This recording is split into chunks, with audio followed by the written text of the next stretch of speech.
In today's video, I'm going to be showing you how to use the cycle of fourths to create really cool chord progressions that sound like this.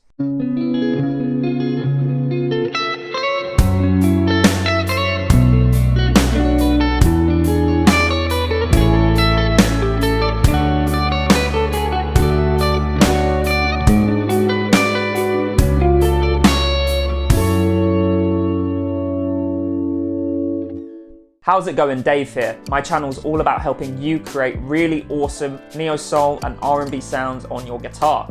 So if you're new here and that sounds like your kind of thing, then make sure you hit that subscribe button and click the notification bell as well so that you're notified every single time I release a new video. Today we are talking about the cycle of fourths. Now the cycle of fourths is something really important to learn when you're playing R&B and neo-soul, as it's a very common thing for chord progressions to run through this cycle of fourths. So I'm going to break down what it is, how to create chord progressions with it, and then I'm going to show you how to spice it up a little bit because it can sound a little bit plain and vanilla if you just stick to the basic chords that are in the key. And then I'll be breaking down the example that you heard at the beginning.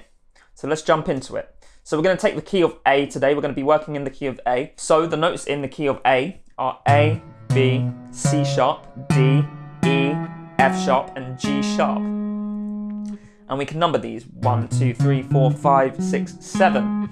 And each one of these has a chord associated with it. So we've got A major 7, B minor 7, C sharp minor 7, D major 7, E 7, F sharp minor 7, and G sharp half diminished.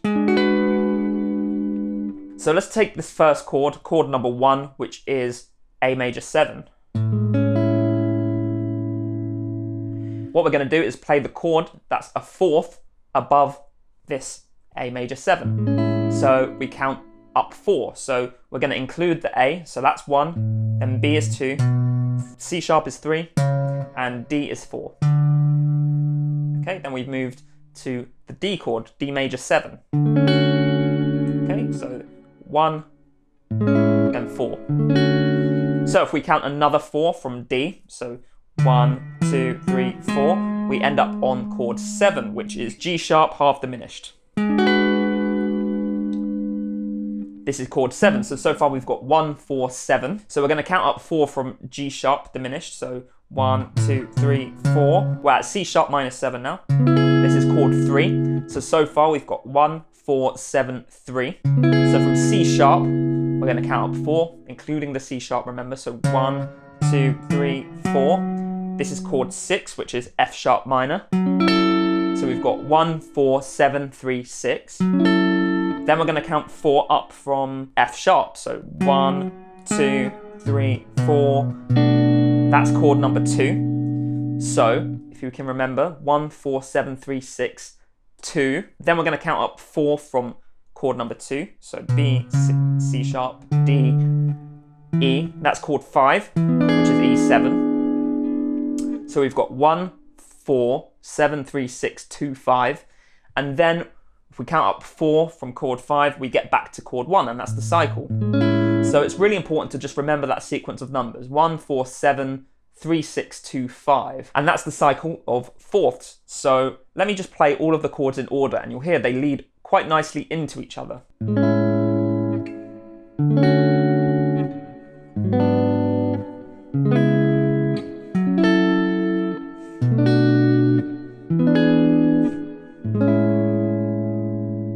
There you go, they really lead into each other quite nicely. What you can do is start at any point in this cycle and just go through the cycle and you've got a chord progression. The only chords you don't want to start on are chords 5 and 7. So you can start on 1, 2, 3, 4, 6. Yeah, and those are the 5 that you want to start on. So for example, let's start on chord number 3, which is C sharp minor 7. And we're going to go 3, 6, 2, 5, and then finish on 1.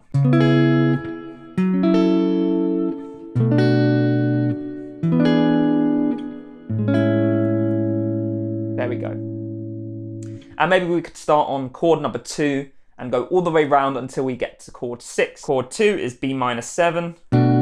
Chord 5 is E7. Chord 1 is A major 7. Then chord 4, is D major 7. Then chord 7 is G sharp half diminished.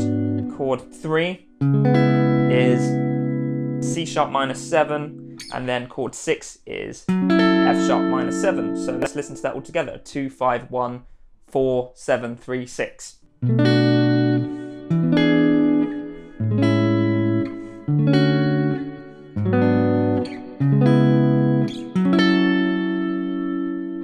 Alright, so that's how you create chord progressions using this method. Now, they sound a little bit vanilla, they sound a little bit plain, so let's spice these up a little bit. I'm going to show you how to spice these up. So if we reverse the cycle of fourths, we get the cycle of fifths, which means that each chord in the progression is a fifth above the next chord. So what we can do is actually play each chord as a dominant seventh chord before we move to the next chord, and we create some extra tension and spice up the chord progression a little bit more. Now, the only case where it won't sound too good is between chord 4 and chord 7.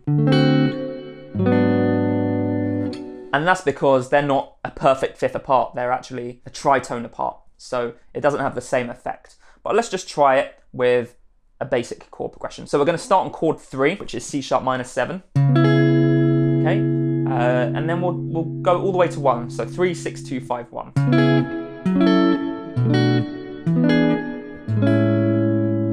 Okay, for chord 3, I'm going to play the C sharp minor 7, but now I'm going to change it to a C sharp 7 chord, or a dominant 7 chord. And then it leads nicely into F sharp minor 7.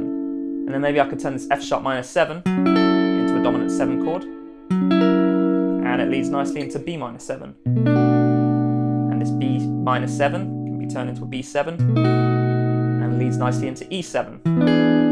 E7's already a dominant 7th chord, so we can't really modify that at the moment. That will lead nicely back into chord 1. So let's take a listen to that.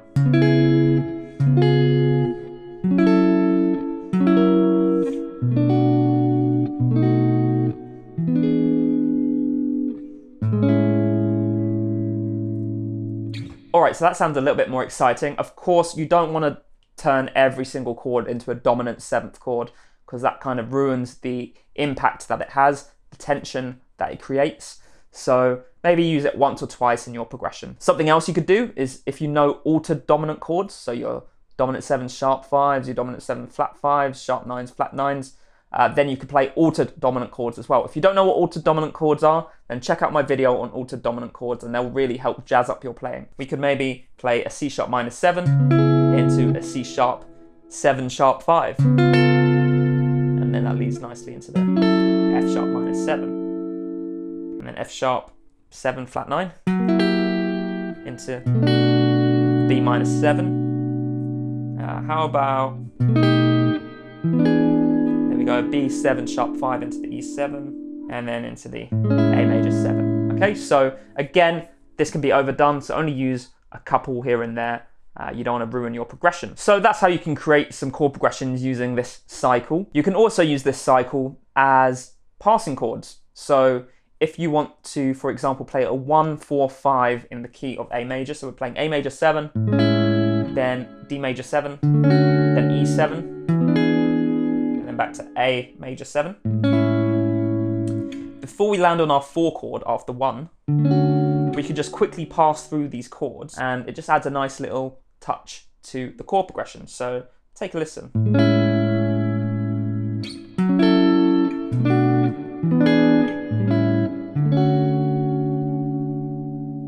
So I just played a 3, 6, 2, 5, 1, and when I played the 1, I played a dominant 7 to lead us into chord 4. Okay.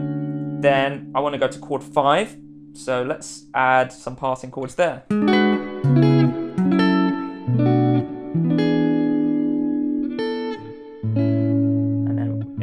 Back to our A major 7. So that's a nice thing you can do here and there in your chord progressions. You can spice things up with the cycle of fourths as well. So let's just recap. What you got to do is remember that sequence 1, 4, 7, 3, 6, 2, 5, and then back to 1 again. It just repeats itself. So if you can remember those numbers, and then you know which scale degrees correlate to those numbers, then you're set.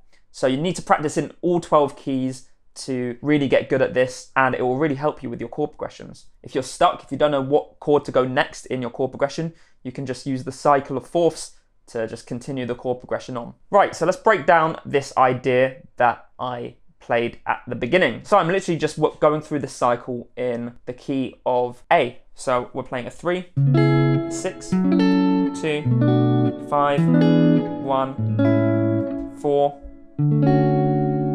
7, 3, and then finishing on 6.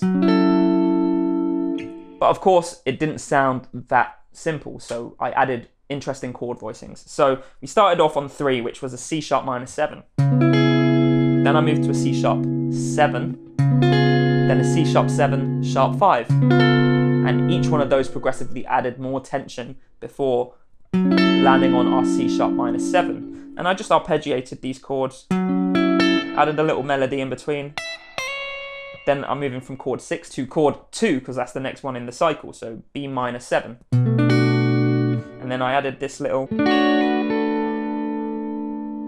melody in between as well. Then for chord 5, instead of playing an E7, I actually played an E13. So you could play, in place of your E7, you could play an E9, an E11, an E13, or your E altered dominant chords as well. I decided to play an E13, added some melody, and then that leaded nicely into A major. And I'm playing this interesting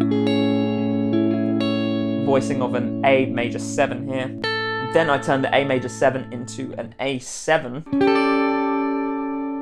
And here I'm using a drop 2 voicing. So if you want to learn about drop 2 voicings, I've done a really in-depth video on them there. But yeah, we're playing an A7 there. And of course that leads, because this is the 1 chord, into our 4.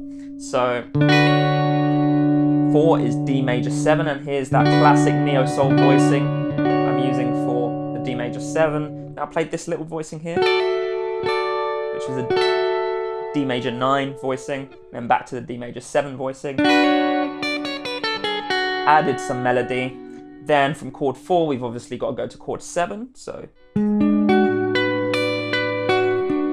I just arpeggiated chord number 7, which is G sharp half diminished. Then of course after chord 7 is chord 3, which is C sharp minor 7, but I played a C sharp altered chord here. Okay, so this is kind of a C sharp chord with a sharp 5 and a flat 9, resolving on C sharp there. And then of course this is chord 3, so we're resolving to chord number 6. So there you go. If you can learn all the different voicings for each chord you're playing in a particular key, then you have all the freedom to create these cool, interesting riffs. And the melodies in between were just literally just using the A major scale. So you don't really need to do anything too complex to create these cool sounding ideas. So if you enjoyed this video, make sure you click the like button. Let me know what you thought in the comments, and subscribe to my channel if you haven't done so already. And if you're looking for more in-depth videos like this on neo soul and R&B, then make sure you click this video here, because you're going to learn a lot in that one as well.